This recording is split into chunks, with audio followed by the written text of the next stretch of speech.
ओरै फारसे जाहैबाय फरायसा आफादनि राइटिं पेड।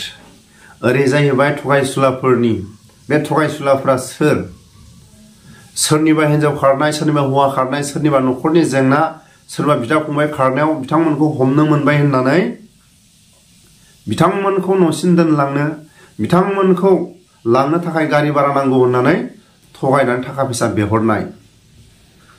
बिथांमोना टटेल 43,000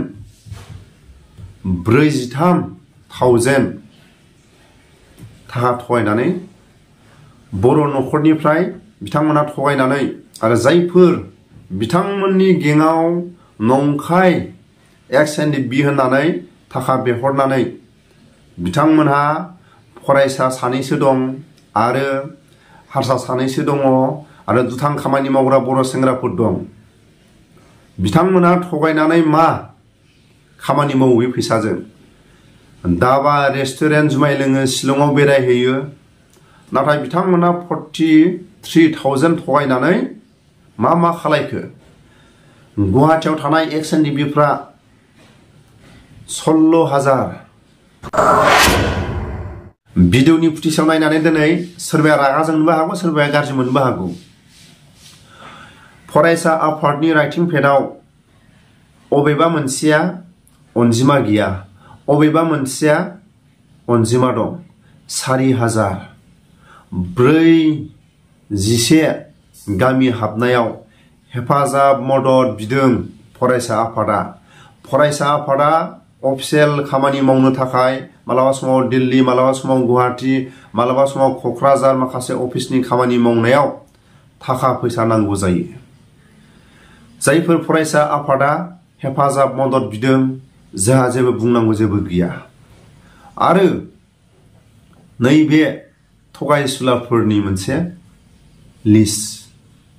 सोरनिबा न'खरनि हिन्जाव खारनाय, सोरबा हौवा खारनाय, सोरबा न'खरनि बिदा फंबाय बिमा बिफा खारनाय, बेबायदि समाव बिथांमोनखौ हमनो मोनबाय होननानै बिथांमोनखौ न'सिम दैथायहरनो थाखाय गारि भारा नांगौ होननानै 43,000 टटेल थगायनानै जादोंमोन।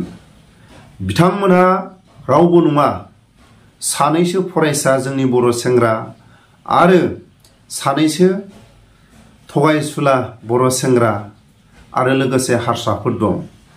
बेबायदि थाखा फैसाखौ बिथांमोना थगायनो हायोबा दाबा रेस्टुरेन्ट जुमाय लोंनानै गारो, शिलंआव बेरायनानै गारो। गुवाहाटियाव थानाय XNDBफ्रा सानैसो मानसिखौ हमनो मोननानै 16,000 फैसाखौ रिकभार खालायबाय। दा बे थाखा फैसा जायफोर थगायजानाय बिथांमोननो दैथायहरनो थाखाय माखासे फुल डकुमेन्ट्सखौ नांगौ जानो हागौ। जोंनि थाखानाय फरायसा आफाद आबसु अफिसाव थांनानै फुल जायफोर थगायजादों फुल माखासे गावसिनि जाथायखौ खिथानानै आरो गामियाव सेक्रेटारि प्रेसिडेन्ट थायो बिथांमोननो फुल रिपर्टखौ होनानै बोरै थगायजानाय, बोरै सोनानै हरदोंमोन बेफोरनि माखासे डकुमेन्ट्सखौ जुदि हरनो हायोबा 16,000 थाखाखौ जों सोरनो हरगोन सोरनो हरा। बिनि थाखायनो जों खावलायो फरायसा आफादाबो एसे बिजिरनानै नायदो आरो गामियाव सेक्रेटारि प्रेसिडेन्ट थायो, गामिनि गुबुन गुबुन आफाद थायो, बिथांमोना एसे बिजिरनानै नायदो। 43,000 थगायनानै जायफोर थगायनानै जादोंमोन बिथांमोननि आखाइनिफ्राय जोङो 16,000 जों रिकभार खालायबाय। सानैसोखौ जों हमनो मोनाखै। बिथांमोननि लिस्टखौ नैबे होनाय बायदि नोंथांमोनाबो फरायनानै नाय। 17,000 मोनसे, 8,000 मोनसे, 2,200 मोनसे, 1,000 मोनसे, 2,000 मोनसे, 1,000 मोनसे, 2,000 मोनसे, 1,300 मोनसे, 2,000 मोनसे आरो 2,000 बाव 3,500 आरो मोनसेया जाहैबाय 1,000 बाव। टटेल बिथांमोनहा 4 आरो 3 0013 बिथांमोना थगायनानै जादोंमोन। अबे जायगानि बिथांमोना फुल माखासे डकुमेन्ट्सखौ बा सोरनिफ्राय थगायना जादों जोंनो डिटेल्स बिथांमोना होआखै। नि थाखायनो जों खावलायो फरायसा आफाद आबसुफ्रा जायफोर थगायजादों बिथांमोननिफ्राय फुल रिपर्ट लानानै आरो गामिनि सेक्रेटारि प्रेसिडेन्टआ लानानै 16,000 थाखाखौ सोरनो हरगोन सोरनो हरा बिनि थाखायनो जोंनि गुवाहाटियाव थानाय एक्स-एन-डि-बिफोरनि आखायाव दं बे 16,000 थाखाया। बे थाखाखौ गोनां जायोबा रावबो फुल डकुमेन्ट्स होनानै जुदि लांफिननो हायाबा सोरबा समाजनि गेजेराव गिथाव बाथाव बेमार जानानै दङबा बे थाखा फैसाखौ जों 16,000खौ सोरनोबा अनुदान बर' समाजनि नाम लानानै जों एक्स-एन-डि-बिनि नाम लानानै सोरबा फरायसा आफादनि नाम लानानै सोरबा समाजनि नाम लानानै जों सोरबा बेमारि मानसिफोरनो हरनाय जागोन बे 16,000 थाखाखौ। एखेबारे सासे मानसिनो हरनाय जानाय नङा, सोरनोबा 1000 सोरनोबा 500 बिदि हरनाय जागोन। नङाबा जोहोलाव एक्स-एन-डि-बिफोर जायफोर जोबथेसालियाव दं बिथांमोननो माखासे जानाय लोंनाय हैनायबो जानो हागौ। बेसेबां दुखुनांथाव। जायफोर फरायसा जोंनि बर' सेंग्राफ्रा बिथांमोना निमाहा बिदों, गावसिनि बिमा बिफाफोरनो खिथानाङा, समाजनि गेजेराव फोसावनाङा होननानै सानैसो फरायसाफ्रा गावसोरखौ रिकुवेस्ट खालायदों। बिथांमोना सानस्लाबनो हायैयाव जुमाय बेदर जानो थाखाय बिथांमोना थगायनो गोनां जादों होननानै फोरमायो। गावनि हारिखौ जुमाय लोंनो दाबा रेस्टुरेन्टआव जायगा बेरायनो थाखाय माबायदि थगायनानै जोंनि बर' सेंग्राफ्रा माबायदि खालायदों। एक्स-एन-डि-बिनि नाम लानानै आरो बिथांमोना हमनो मोनबाय होननानै बेबायदि थाखा फैसा थगायनानै जादोंमोन। आरो जायफोर हरग्रा एक्स-एन-डि-बिफ्रा ओरै जागोन ना ओरै जागोन, मालाबा सोरखौबा हमनो थाखाय सोरबाया बुंगोन थाव सोनो थाखाय 1000बो हरनो फैसा गैया। नाथाय जायफोर थगायग्रा बिथांमोननो बोरै हरो? नाथाय गुवाहाटियाव थानाय एक्स-एन-डि-बियानो जा, गुबुन गुबुन जायगायाव थानाय एक्स-एन-डि-बियानो जा, सोरबा आबसुनि जायफोर सारमोनानो जा, जिखुनु जाया समाजनि खामानि मावग्रा जायफोर मालाबा समाव सोरनिबा हौवा खारनाय हिनजाव खारनायखौ लायनो थाखाय सोरबाया फैसायानो गैया होनना बुङो। नाथाय थगायसुलाफोरजों बोरै थगायजाखो बेखौसो जों मोनसे साननो गोनां। आरो नैबे अबेबा राइटिं पेडआव अनजिमा गैया, अबेबा राइटिं पेडआव 4000 गाहाम लिरनाय दं। दा फरायसा आफादा हेफाजाब मदद बिदों, जोंहा बुंनांगौ जेबो गैया। दिनैनि समाव जों बुंगोन बिटिआर एकर्ड जानायनि उनाव जायफोर सागानगिरिफ्रा दिनैनि समाव गोहो खुंथायाव दंना गैया। आरो प्रमद बर' सारा अबे न'खरनिफ्राय थांनाय? हर सान फरायसा आफादनि लांगोनायाव आबसु अफिसाव थानानै मालाबा समाव दिल्ली, मालाबा समाव गुवाहाटी, मालाबा समाव समाजनि गेजेराव अखा बांखा सान हर जानाय लोंनाय सुख गैया, बेबायदि खस्थ' खालायनानै आखायाव थाखा फैसा गैया, रायजो राजाफोरनि थाइसे थाइनैखौ लानानै मालाबा समाव दिल्ली, मालाबा समाव गुवाहाटी बेबायदि खस्थ' खालायनानै खौसे जानानै जेरैबायदि बिटिआर एकर्डखौ लाबोबाय, लाबोनायनि उनाव दिनै गोहो खुंथायाव दंना गैया? दिनैनि समाव फरायसा आफादनि माखासे जेंनाखौ दिनै प्रमद बर' सारा जुदि बुजिनो हायाबा, आरो फरायसा आफादा दिनैसिमबो समाजनि खामानि मावनाय, सोरनिबा दुखु जारला, फरायसाफोरनि जेंना, सोरबा न'खरनि बेमार सेमारनि जेंना, मोनफ्रोमबो जेंनानि थाखाय मालाबा समाव दिल्ली, मालाबा समाव गुवाहाटी, मालाबा समाव क'क्राझार बेबायदि खारथिंनायाव थाखा फैसा नांगौ जायो। अबेबा गारि गुरा लाङोबा थावनि खरस नांगौ, साहा पानि खरस नांगौ जायो।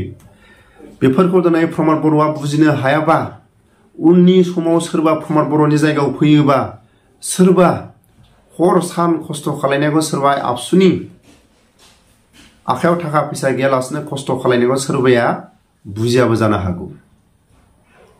जायफोर आबसु फिसाव थानानै जानानै आबसुनि माखासे दुखु जारलाखौ जायफोर गावनि मेगनजों गावनि थैजों नुसे नुनानै दिनैनि समाव गोहो खुंथायाव थासे थानानै जोंनि खोनानो मोननाय मथे दानि गोहो खुंथायाव सोर दं? प्रमद बर' सारा दं, गबिन्द सारा दं। बिथांमोना साफा साफा आन्दलन दैदेनगिरि आन्दलन खालायनो बिथांमोना दिनैनि गोहो खुंथायाव दं। अब्ला दिनै आबसुनि जेंनाखौ स्पष्ट बुजिनांगोन। आबसुआ थाखा फैसा गैयाबा समाजनि खामानिखौ बोरै मावगोन, रायजो राजाफोरनि माखासे जेंनाखौ बोरै सुफुंगोन, फरायसाफोरनि हेफाजाबखौ बोरै होगोन। बिनि थाखायनो दिनै बांसिनै प्रमद बर' सारा आबसु अफिसनि माखासे जेंनाखौ आबसुफोरनि जेंनाखौ नाहरनांगोन। लोगोसे गबिन्द साराबो नाहरनांगोन। दिनैनि समाव बांसिनै सोर बुजिनांगोन? जेरैबायदि गुबुन गुबुन जायगायाव थानानै बेमार जानानै जोबथेसालियाव थानाय जायफोर केसनि जेंना, जायफोर बुख्रुब सुख्रुब खालायजानानै गुलि नांजानानै जायफोर एनडिएफबि रिटायार्ड डिसार्ज बिथांमोननि थांनानै थानायाव बांसिनै सोर बुजिनांगोन? गबिन्द बसुमतारी।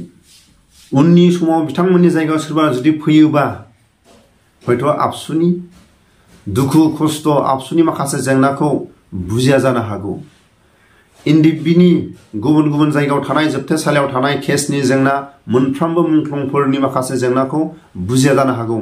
बिनि थाखायनो बिथांमोननि जि दानि गोहो खुंथायाव थानाय बे समावनो दिनै सोरबा आबसुआ दिनै रायजो राजाफोरनिफ्राय हेफाजाब मदद लानो गोनां जायोबा, जायफोर एक्स एनडिएफबिनि दैदेनगिरिफ्रा जुदि रायजो राजाफोरनिफ्राय मदद लानो गोनां जायोबा आरो मा बुंनांगौ दं? अब्ला दिनै गोहो खुंथायाव थानाया मा जाखो? सानसे समाव जों खोनादोंमोन, जोंनि आइ आफा आबैमोननि खुगानिफ्राय जों खोनादोंमोन, बर'फोरनि जौगानाय खामानिखौ मोननानै मा जानो?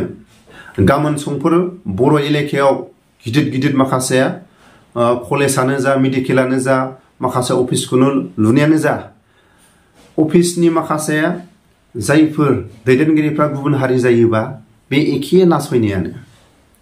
आरो गिदिर गिदिर कलेजफ्राव जायफोर कलेज सालायगिरिफ्रा जुदि गुबुन हारियानो जायोबा बे एखे नासयजानायानो। माखासे देहा फाहामसालिफ्राव डक्टर होननानै बुङोबा जोंनि बर' मानसियानो थानांगोन। गुबुन डक्टरफ्रा जुदि बे बर' एलेकायाव बर'नि बे गामियाव फैनानै जुदि गिदिर डक्टर जायोबा बे एखे नासयजानायानो होननानै उपेन ब्रह्म सारा बेबायदि बुंदोंमोन आरो बुंबोदोंमोन होननानै जोंनि आइ आफा आबौमोना माखासे सावरायलायनायखौ जों नुबोदोंमोन।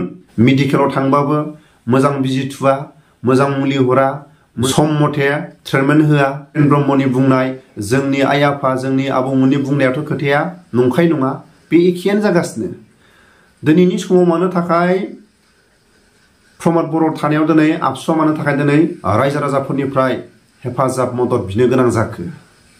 दिनैनि समाव मानो थाखाय एक्स एनडिएफबिनि दैदेनगिरिफ्रा रायजो राजाफोरनिफ्राय मदद बिनो गोनां जायोबा मा जागोन? बेसो मोनसे सोंथि। बिनि थाखायनो आं खावलायो दिपेन बर' सारा गुफुर हालामनि रायजो राजाफोरनिफ्राय माखासे मदद हेफाजाब बिनायाव दिपेन बर' सारा मेसेजखौ मोनदोंना मोनाखै? प्रमद बर' सारा मेसेजखौ मोनदोंना मोनाखै? जायफोर दुखिया रायजो राजाफ्रा जुदि 4,000, अबेबा गामिया बेसेबां बिजादों, अबेबा गामिया अनजिमा गैया, बांसिन बिजानाया अनजिमा गैया ना खम बिजानाया अनजिमा गैया, जोंहा बेखौ मोनसे साननो गोनां। बेनि थाखायनो आं खावलायो दिपेन बर' सारा स्पष्ट रायजो राजाफोरनि खाथियाव ससियेल मिडियानि गेजेरजों, बर' निउसनि गेजेरजों फोरमायोबा मानो थाखाय 41टा गामि हाबनायनि उनाव रायजो राजाफोरनिफ्राय 4,000 आरो अबेबा गामियाव माखासे अनजिमा गैया, बारासो बिदों ना खमसो बिदों, मानो थाखाय प्रमद बर' थासेयावबो दिनै जोंनि खोनानो मोननाय मथे पारसेन्ट लायो माखासे समाजनि खामानि मावनो थाखाय रायजो राजाफोरनि खामानि मावनो थाखाय गावसिनि गोहो खुंथायखौ सालायनो थाखाय पारसेन्ट लानानै सरकारखौ सालायनो गोनां जायो। दिनै प्रमद बर' थासेयाव गबिन्द थासेयाव फेरेंगा थासेयाव मानो हेफाजाब मदद बिनो गोनां जाखो बेखौ क्लियार दिपेन बर' सारा होनो हागोन ना हाया?